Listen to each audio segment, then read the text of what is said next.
வணக்கம்.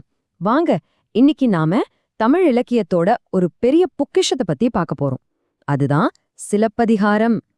ஒரு சிலம்புல ஆரம்பிச்ச கதை எப்படி ஒரு மாபெரும் காப்பியமாச்சு, அது எப்படி ஓலைச்சுவடியிலிருந்து நம்ம கைக்கு புத்தகமா வந்துச்சுங்கிற ஒரு சுவாரஸ்யமான பயணத்துக்குள்ள போகலாம். முதல்ல இந்த ஒரு கேள்வியில இருந்து ஆரம்பிக்கலாம். யோசிச்சு பாருங்களேன், கண்ணகியோட ஒரே ஒரு கால் சிலம்பு அது எப்படி தமிழ் இலக்கியத்தோட ஐம்பெரும் காப்பியங்கள்ல ஒன்னோட மையப்புள்ளியா மாறுச்சு? இந்த கேள்விக்கான பதில தேடிதான் நம்மளோட இந்த முழு பயணமும் இருக்க போகுது.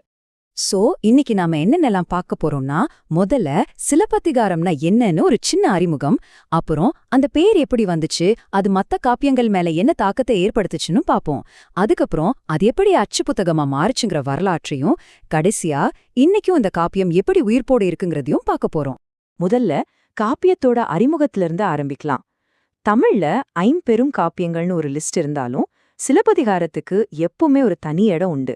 அத குடிமக்கள் காப்பியம், முதல் காப்பியம்னு சொல்றதுக்கு ஒரு முக்கியமான காரணம் இருக்கு. அது என்ன தெரியுமா? இந்த காப்பியத்தோட பேர்லயே ஒரு பெரிய சுவாரஸ்யம் இருக்கு பாருங்க. சிலம்பு கூட்டல் அதிகாரம், அதுதான் சிலப்பதிகாரம். சிம்பிளா சொன்னா கண்ணகியோட சிலம்ப வச்சு எழுதப்பட்ட கதை. ஒரு சாதாரண பெண்ணோட சிலம்பு ஒரு காப்பியத்தோட தலைப்பா மாறினதுதான் இங்க இருக்கிற ஸ்பெஷாலிட்டியே. இப்போ சிலம்புங்கிற வார்த்தைக்கு மலை, ஆறு, சத்தம்னு நிறைய அர்த்தம் இருக்கு. ஆனா இளங்கோவடிகள் இதையெல்லாம் விட்டுட்டு ஒரு பொண்ணோட கால் கொலுசு அதை தேர்ந்தெடுத்து தமிழையே முதற் காப்பியத்துக்கு பேரா வச்சது ஒரு இலக்கிய புரட்சினே சொல்லலாம் இல்லையா? சரி, அடுத்தது இன்னொரு இன்ட்ரெஸ்டிங்கான விஷயம். சிலப்பதிகாரம் அப்படிங்கிற இந்த பேரு அதுக்கு பின்னாடி வந்த காப்பியங்களை எப்படியெல்லாம் பாதிச்சுதுன்னு பார்க்கலாமா?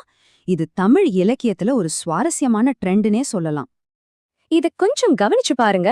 கால்ல இருக்கிற சிலம்புல ஆரம்பிச்சது சிலப்பதிகாரம், அப்புறம் இடுப்புல இருக்கிற மேகலைய வச்சு மணிமேகலை, கையில இருக்கிற வளையல வச்சு வளையாபதி, காதுல இருக்கிற குண்டலத்தை வச்சு குண்டலகேசி, கடைசியா தலையில இருக்கிற சிந்தாமணிய வச்சு சீவக சிந்தாமணி. பாத்தீங்களா, ஒரு பெண்ணோட நகைங்க கால்ல இருந்து தலை வரைக்கும் ஐம்பெரும் காப்பியங்களோட பேரா மாறி இருக்கு. எவ்வளவு ஆச்சரியமான விஷயம் இது! அப்போ இதுல இருந்து நமக்கு என்ன தெரியுது?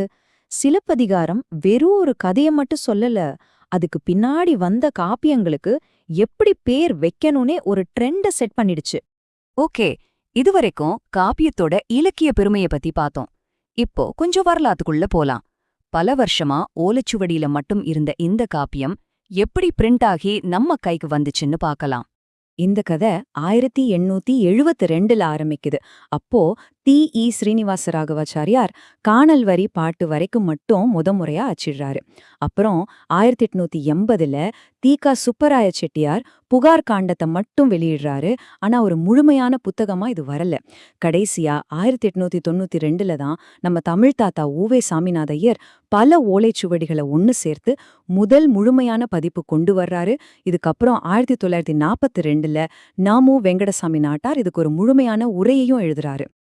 அதனாலதான் இத்தனை பேர் முயற்சி பண்ணியிருந்தாலும் 1892ல உவேசா வெளியிட்ட அந்த பதிப்பு தான் சிலப்பதிகாரத்தோட முதல் முழுமையான ஆதாரமான பதிப்புன்னு இன்னைக்கும் நாம கொண்டாடுறோம்.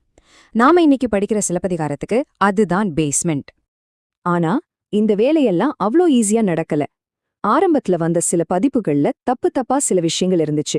உதாரணத்துக்கு, காப்பியத்தை எழுதினது இளங்கோவடிகள்னு சொல்லாம சேரமான் பெருமான் நாயனார்னு மாத்தி குறிப்பிட்டிருந்தாங்க.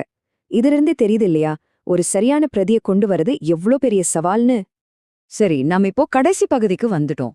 புத்தகம் அச்சிட்டதோட கதை முடியல. அதுக்கப்புறம் இந்த காப்பியம் எப்படி வளர்ந்துச்சு, யார் யாரெல்லாம் இதுக்கு பங்களிச்சாங்கன்னு பாப்போம்.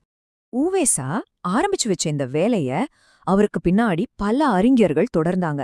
நாமு வேங்கடசாமி நாட்டார், மாபோ சிவஞானம், புலியூர் கேசிக்கன்னு ஒரு பெரிய பட்டாளமே சிலப்பதிகாரத்துக்கு விளக்க உரை எழுதி இந்த காப்பியத்தை பத்தின விவாதங்களை எப்பவும் உயிர் போட வச்சிருக்காங்க. சிம்பிளா சொல்லணும்னா, அன்னைக்கு அந்த பதிப்பாளர்களும் உரையாசிரியர்களும் அவ்ளோ கஷ்டப்படலன்னா சிலப்பதிகாரம்ங்கிற ஒரு காப்பியம் காலப்போக்கில் நம்ம கிட்ட இருந்து காணாமலே போயிருக்கலாம். நாம இன்னைக்கு இதை படிக்கிறோம்னா அதுக்கு அவங்களோட உழைப்பு தான் ஒரே காரணம். சரி, கடைசியா உங்ககிட்ட ஒரு கேள்வி. இன்னைக்கு நாம டிஜிட்டல் உலகத்துல இருக்கிறோம். எல்லா விஷயங்களும் நொடியில வருது, நொடியில மறையுது. இந்த மாதிரி ஒரு காலத்துல நம்ம சிலப்பதிகாரம் மாதிரியான இலக்கியங்களை அடுத்த தலைமுறைக்கு கொண்டு போறதுல இன்னைக்கு இருக்கிற பதிப்பாசிரியர்களோட பங்கு என்னவா இருக்கணும்னு நீங்க நினைக்கிறீங்க? கொஞ்சம் யோசிச்சு பாருங்க. நன்றி.